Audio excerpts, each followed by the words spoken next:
Thank you all for being here this evening. My name is Roger Roberts. I'm the chairman of the board of the San Diego East County Chamber of Commerce. This is an event that we attempt to put on a regular basis when candidates are running for office to give the public an opportunity to hear what they have to say so that you can make an informed decision about how you might vote. Good evening, ladies and gentlemen. We're going to get started right away. We have a limited time and we want to make sure that we get as many questions in as possible. The general rules this evening are as follows. Each candidate will each receive 3 minutes in which to introduce themselves. After that point in time, we'll begin with the questions. As you know, the questions are coming from the audience. There is no live microphone this evening. All questions should be written on a 3x5 card and sent to the center aisle where we'll have representatives of the chamber picking those up. Those questions are being brought up here to the front. They're being sorted by topic, and then they're brought to me to ask the questions. When I ask a question, each candidate will have 1 minute in which to answer that question. Following that 1 minute answer, once each candidate has had that chance, then we will give each candidate a chance to respond to those answers. Again, please be respectful to all of those here this evening, the audience as well as the candidate. And we will start with Michael Benoit.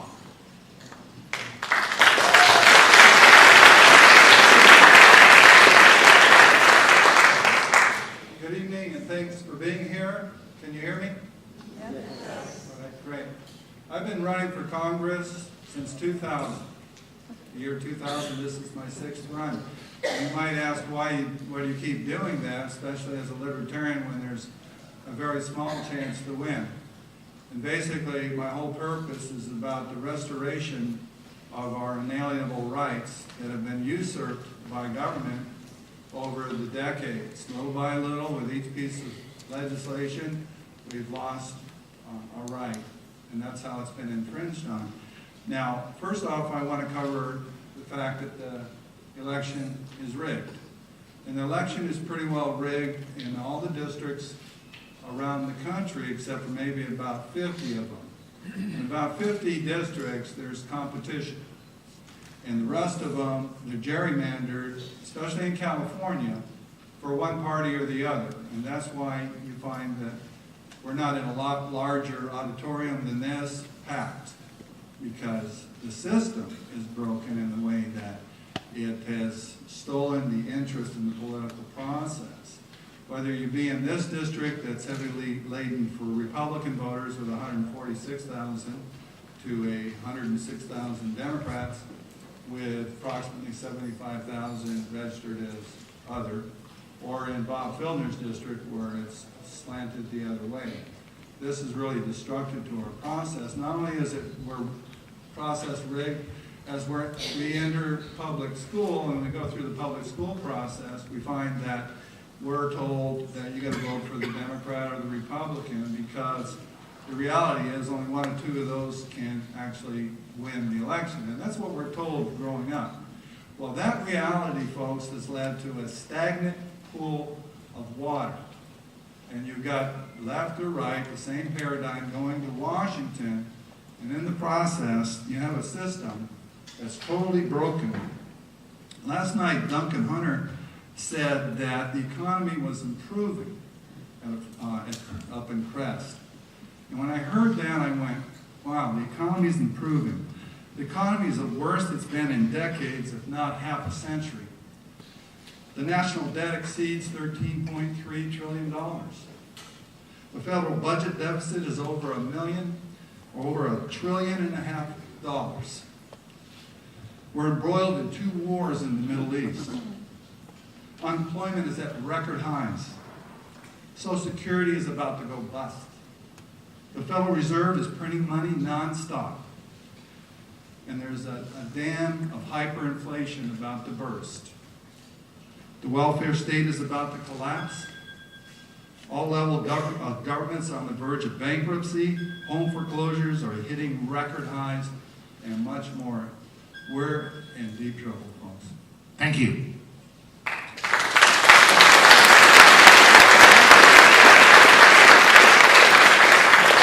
What would you do to help public education?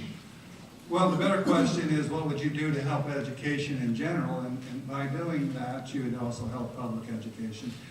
First off, you get rid of the Federal Department of Education that does not educate any $50 billion a year at the federal level is being wasted on the bureaucrats alone.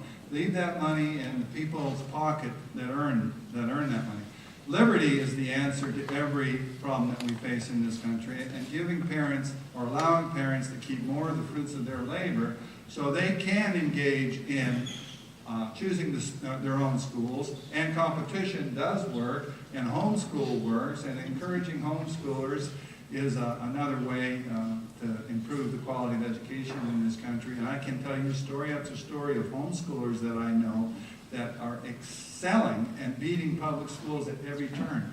And they're not spending a lot of money to do it. So there's actually technology available today with the computers that people can learn at a fraction of the cost that we're spending in public schools.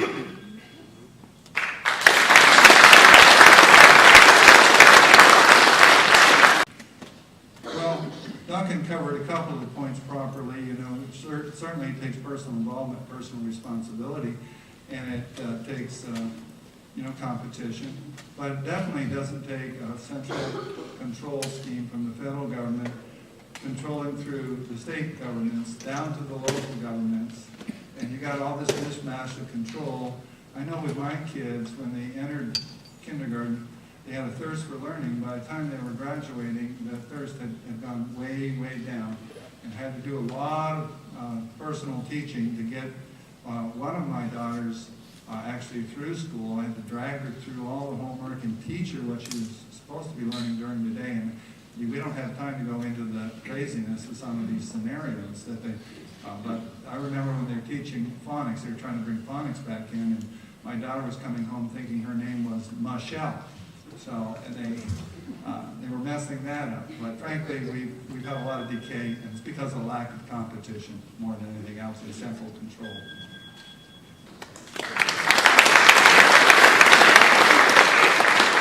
Our second question will begin with candidate Lutz. We are the East County out here, and we are concerned about our jobs. The question is, how do you plan to bring more jobs to East County? Okay, well, the libertarian message goes a lot further than the conservative message there, because the libertarian message actually involves getting government out of the way, not just talking about it. This federal government sucks $3.5 trillion a year out of the economy and dumps hundreds of billions of that overseas in 130 countries. They have over 700 bases. This is money that's not in the economy any longer. And then on the other side of the issue, you have all of these social programs that are sucking money out of the economy, and then we wonder why we don't have any jobs. And we are freezing up, but there's another big factor that everybody in this room, regardless of what political persuasion you are, we should be very concerned about, and that is the Federal Reserve banking system that prints money out of thin air and robs you. Robs the value of your money, creates the booms in the bust cycles, created this real estate boom cycle, and now has created the bust cycle. They did the same thing in the roaring 20s, created the Depression, and they're doing it again, and they're ending up with confiscating all the property. And now we've got people, we don't even know who owns these mortgages. The mortgage market is freezing up. People are not, the title companies are not willing to issue title on policies because of all of this nonsense.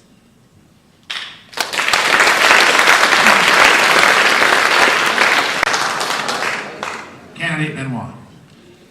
Okay, well, Bush tax cuts are minuscule for me, so I'm sorry about that. We talk about big corporations and how they have all these advantages, and folks, I don't know if you know it or not, but a corporation can deduct everything it needs to exist. It can deduct its rent, its electricity, its paper, your toilet paper, you name it.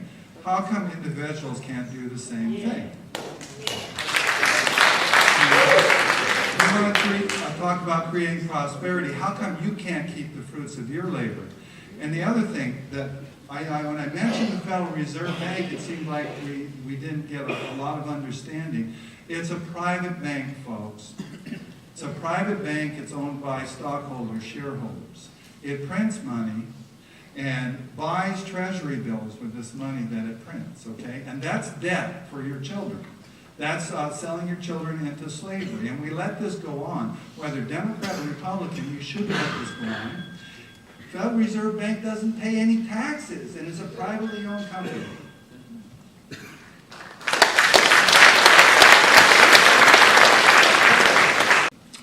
The question is this: what is your stance on illegals and the border? My stance is it's a problem that our own government created.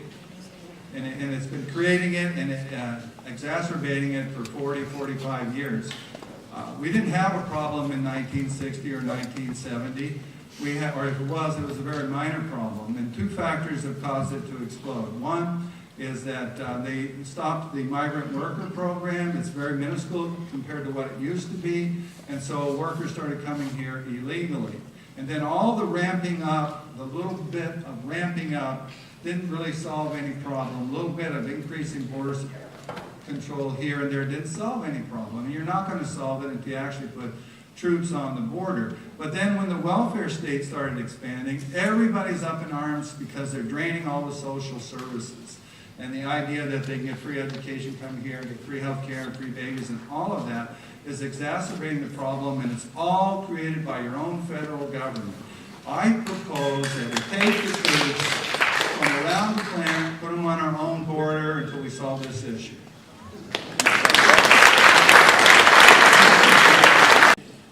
Candidate Benoit, what is your stance on illegals and the border is the question. Well, obviously, again, the federal government hasn't done a very good job on that. And I don't think you can police the border unless you got people on it. And I'm not in favor of spending more money to solve any problems. I'm in favor of spending less money to solve the problems, okay? So that would include bringing the troops home from around the planet, start defending our own borders, okay? And that's the only way you're going to stop people from coming across that border. You can build fences. I remember when his dad was proposing building these fences, and I was saying, you know what? When they build them, all you're going to do is push the problem eastward, and then they're going to start coming up in boats along the coast. And guess what? That's what they're doing right now. So you can't stop it until you got people on the ground, and you put Border Patrol there. You got to have a whole new military if you try to get the Border Patrol to do it. And this is for everybody's benefit, including the illegal aliens, because they're losing their lives trying to cross through the desert. We created Arizona's problem. Candidate Benoit, name the number one thing you are committed to do to improve alternative sources of energy in the 52nd Congressional District. Well, as always, get government out of the way and legalize liberty. I'm glad Duncan uses diesel fuel, so he'll probably, and he wants to, allow the private market to work. So I'm sure he's in favor of legalizing hemp once again in America.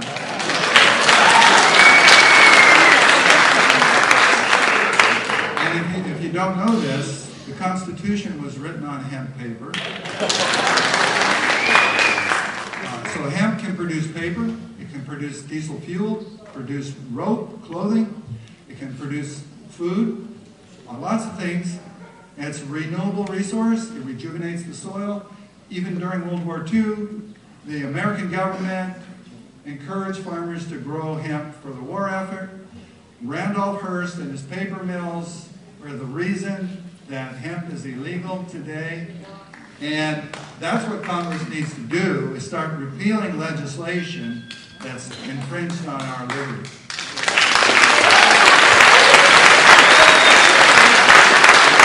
We will not take a drop of oil from Iran, not a drop. Candidate Hunter, one moment, please. Candidate Benoit. Okay, Duncan, marijuana is not hemp. You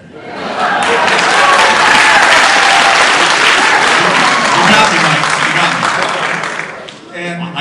ignorance on that. In fact, hemp growing next to marijuana will destroy the THC content in marijuana.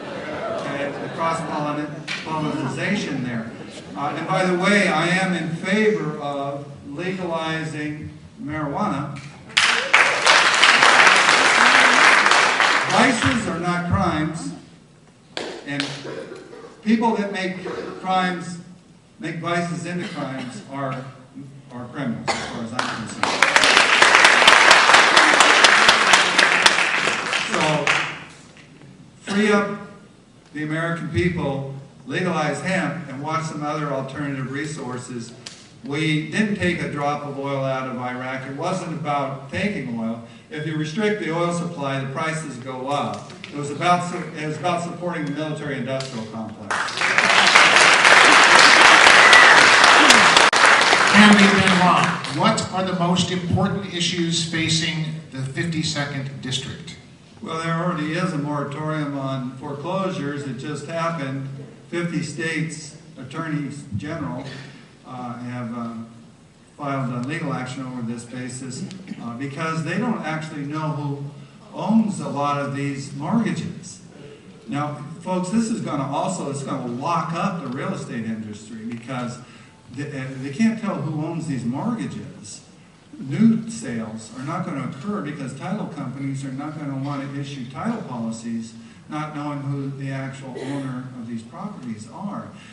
That we're close to a meltdown here. We're close to an economic collapse in the whole country, and we need to figure this out.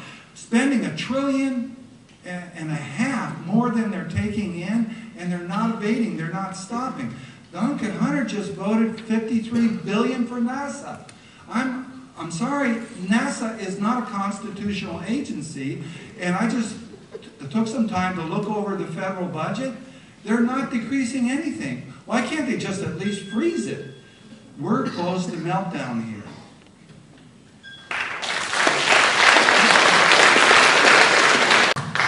When you deplete the private sector by taxation, and if you don't think you're overtaxed now, okay, I don't know what to tell you. But when you deplete the private sector by taxation, and the only way you can keep it moving, see, the cost of endless wars on the back of the taxpayer, when you can't pay that, then they resort to printing money to pay for that. You print money to stimulate the economy. That printed money flowing through the banking system flowed down into the California housing market. It created your boom, okay? And then we had a boom through the entire economy here in California during that period. People were selling these houses, fixing them up. There was a lot of action, a lot of new loans. They were people, my home inspection business was doing good. And it was because this money by the Federal Reserve wasn't real. It was created out of thin air to boom the economy. And now, and it went so far, and then when it broke big time. And how are you going to create jobs from that now? Well, what's happening is the whole private sector is going to collapse into the federal government through bankruptcies. When these mortgages fail, your AIG, your General Motors, you all have jobs. It'll be Soviet-style jobs. This week, a federal judge here in San Diego ordered that the Pentagon and the military stop enforcing Don't Ask, Don't Tell under the grounds that the policy is unconstitutional. Do you agree or disagree? Do you support or oppose Don't Ask, Don't Tell? Candidate Benoit. Okay, well, I don't agree with one single judge taking that kind of power. The legislature is supposed to make the law, and one judge like that to step in and eviscerate it is not okay. And if, something like this maybe going to the Supreme Court would be a different thing. But personally, I think those in charge of the military need to make policies that are most conducive for defending this country.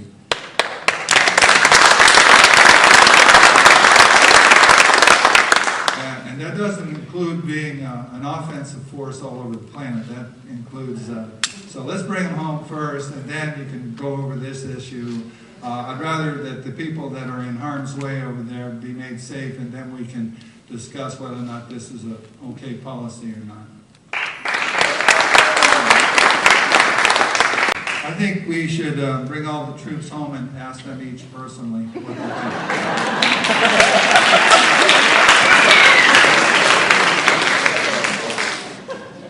Where do you stand on embryonic stem cell research? Do you understand or agree that this research does not cause abortion?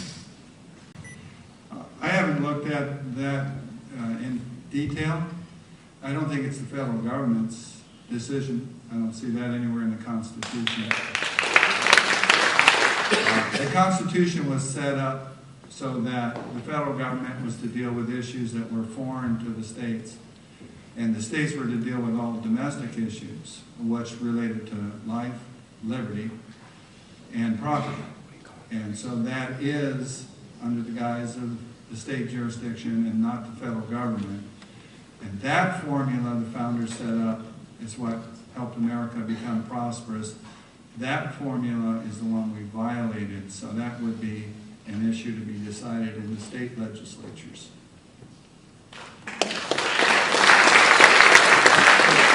How can you make a difference in your constituents' lives if you go to Washington, D.C. and become a part of a broken, deadlocked partisan system? Well, I think the future of this country is going to be very important. You have more people in Washington that are worried about your liberties and securing your remaining liberties. And I will make a difference there. And any piece of legislation that violates either your life, your liberty, or property, or is outside of the constitutional powers of the federal government, I will not only vote against, but I'll get out on the bully pulpit and explain to you how you can fight the federal government. And the health care tyranny bill comes to my mind. Now, I know a lot of the Democrats are in favor of that, but I'll venture that you haven't read it all and haven't looked in there and how many violations of your liberty are in that health care tyranny bill. It's not just enough to vote no on these things. You got to do more. You got to show people how to stand up and resist them on a civil basis. Civil resistance is vital on some of these things, and just, you know, like the state nullification of this health care tyranny bill. The federal government is a mess, folks. I don't think Hunter's there for those big guys. I think he's there for himself. I'll guarantee one thing, if I'm there, I'm for your liberty. And that's what we're sadly missing these days. We're missing a constitutional government. And there's many, many issues that were talked about tonight. But the bottom line is, both the Democrats and Republicans split up your money. And they got earmarks for your money. They all have earmarks. That's what most of that $3.5 trillion federal budget is, earmarks of your money to their pet projects. And they're not there securing your liberty.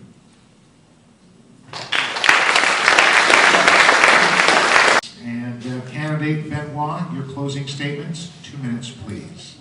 Okay, well, as you already know, I'm against these foreign wars, especially these unconstitutional foreign wars. I'm unhappy with the Democrats in power right now, the Democrat leadership. They have the power to end these, and they haven't done it.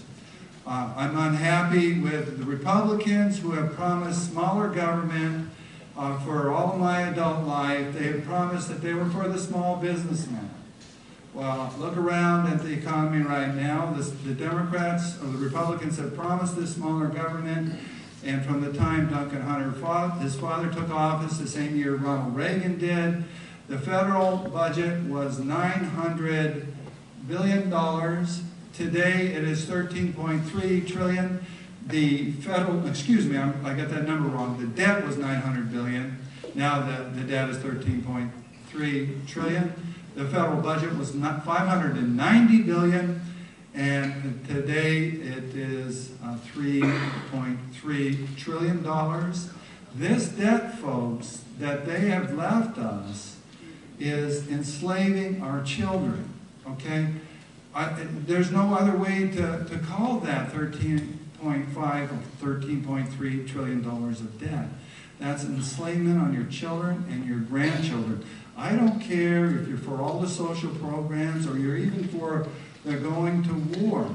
You have to pay for it as you go. You don't pass it on to your children and your grandchildren. That is not only theft, it's enslavement to them because they're going to have to pay that bill. And they had no say in creating that bill.